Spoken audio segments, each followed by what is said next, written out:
नमो भगवते वासुदेवाय। विजया एकादशी व्रत कथा। इन कथाओं में अर्जुन को इतना आनंद आ रहा था कि उनका मन तृप्त नहीं हो रहा था।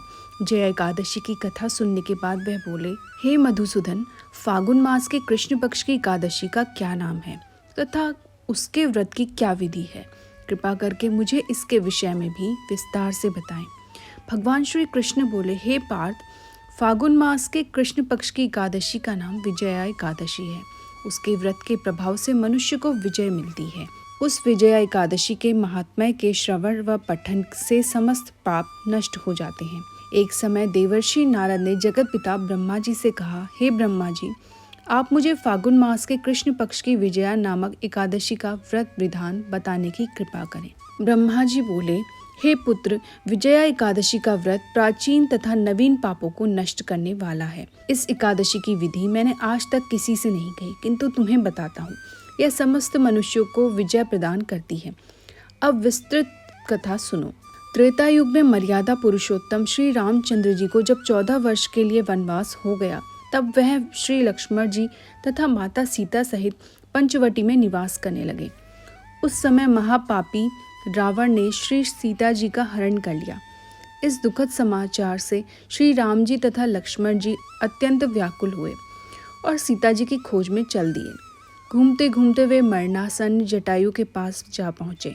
जटायु ने उन्हें सीता जी के हरण का पूरा वृत्तांत सुनाया और भगवान श्री राम जी की गोद में प्राण त्याग कर स्वर्ग को चला गया। कुछ आगे चलकर राम लक्ष्मण जी की सुग्रीव के साथ मित्रता हो गई और वहां उन्होंने बाली का वध किया। श्री हनुमान जी ने लंका में जाकर सीता जी का पता लगाया और सीता जी से श्री रामचंद्र जी तथा सुग्रीव की मित्रता का वर्णन किया। वहां से लौटकर हनुमान जी श्री रामचंद्र जी के पास आए और अशोक वाटिका के सब समाचार कहे। तब श्री रामचंद्र जी ने सुग्रीव की सहमति से वानरों तथा भालुओं की सेना सहित लंका को प्रस्थान किया। जब श्री रामचंद्र जी समुद्र के किनारे पहुंच गए, तब उन्होंने अगाध मगरमच्छों से युक्त समुद्र को देखकर श्री लक्ष्मण जी से कहा, हे लक्ष्मण, इस अगाध अनेक जीवों से युक्त समुद्र को किस प्रकार पार कर सकेंगे? तब श्री लक्ष्मण जी बोले, हे भ्राता, आप पुराण पुरुषोत्तम आदि पुरुष हैं। आप सब कुछ जानते हैं। यहाँ से करीब आधा योजन की दूरी पर कुमारी द्वीप में वग्दालभ्य नामक मुनि रहते हैं। उन्होंने अनेक नाम के ब्रह्मा देखे हैं। आप उनके पास जाकर अपनी विजय के उपाय पूछिए। लक्ष्मण जी के वचनों को सुनकर श्री रामचंद्र जी वग्दालभ्य ऋषि के आश्रम में पहुंचे और उन्हें प्रणाम करके बैठ गए। मुनि ने मनुष्य का रूप धारण किए हुए पुरुषोत्तम से पूछा, हे श्री राम, आप किस इच्छा से यहाँ आए हैं? श्री राम बोले, हे महर्षि, मैं अपनी सेना सहित यहाँ आया हूँ और राक्षसों को जीतने के उद्देश्य से लंका जा रहा हूँ। आप कृपा कर समुद्र को पार करने की कोई विधि बताइए। इसी इच्छा से मैं आपके पास आया हूँ। वग्दालभ्य ऋषि बोले, हे राम जी, मैं आपको एक उत्तम व्रत बतलाता हूँ, जिसे करने से आपको विजय ही विजय प्राप्त होगी। ऐसा कौन सा व्रत है महामुनि, जिसके करने से हर क्षेत्र में विजय श्री प्राप्त होती है? उत्सुक होकर श्री राम ने पूछा। तब महर्षि श्री वग्दालभ्य बोले, हे मर्यादा पुरुषोत्तम, फागुन मास के कृष्ण पक्ष की विजया एकादशी को व्रत करने से आप अवश्य ही समुद्र के पार हो जाएंगे और युद्ध में भी आपकी विजय होगी। हे राम जी, इस व्रत के लिए दशमी के दिन स्वर्ण, चांदी, तांबे या मिट्टी का एक कलश बनावें।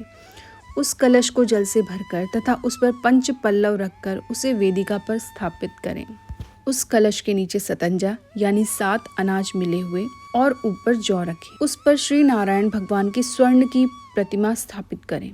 एकादशी के दिन स्नान आदि नित्य कर्म से निवृत्त होकर धूप, दीप, नैवेद्य, नारियल आदि से भगवान की पूजा करें। वह सारा दिन भक्ति पूर्वक कलश के सामने व्यतीत करें और रात्रि को भी उसी तरह बैठे रहकर जागरण करना चाहिए। द्वादशी के दिन नदी या तालाब के किनारे स्नान आदि से निवृत्त होकर उस कलश को ब्राह्मण को दे देना चाहिए। हे राम, यदि आप इस व्रत को सेनापतियों के साथ करेंगे तो अवश्य ही विजय होंगे। तब मर्यादा पुरुषोत्तम श्री रामचंद्र जी ने मुनि के आज्ञा अनुसार विधि पूर्वक विजया एकादशी का व्रत किया और इसके प्रभाव से दैत्यों के ऊपर विजय पाई। अतः हे राजन, जो मनुष्य इस व्रत को विधि पूर्वक करेगा उसकी दोनों लोकों में विजय होगी। श्री ब्रह्मा जी ने नारद जी से कहा था, हे पुत्र, जो इस व्रत का महात्म्य सुनता या पढ़ता है उसे वाजपेय यज्ञ के फल की प्राप्ति होती है। कथा सार। विष्णु भगवान का किसी भी रूप में पूजन मानव मात्र की समस्त मनोकामनाएं पूर्ण करता है। भगवान राम हालांकि स्वयं विष्णु के अवतार थे, अपितु अपनी लीलाओं के चलते प्राणियों को सद्मार्ग दिखाने के लिए उन्होंने विष्णु भगवान के निमित्त इस व्रत को किया। विजय की इच्छा रखने वाला कोई भी मनुष्य इस व्रत को करके अनंत फल का भागी बनता है। विजया एकादशी का व्रत प्राणी मात्र को हर क्षेत्र में विजयश्री प्रदान करता है। हरे कृष्णा।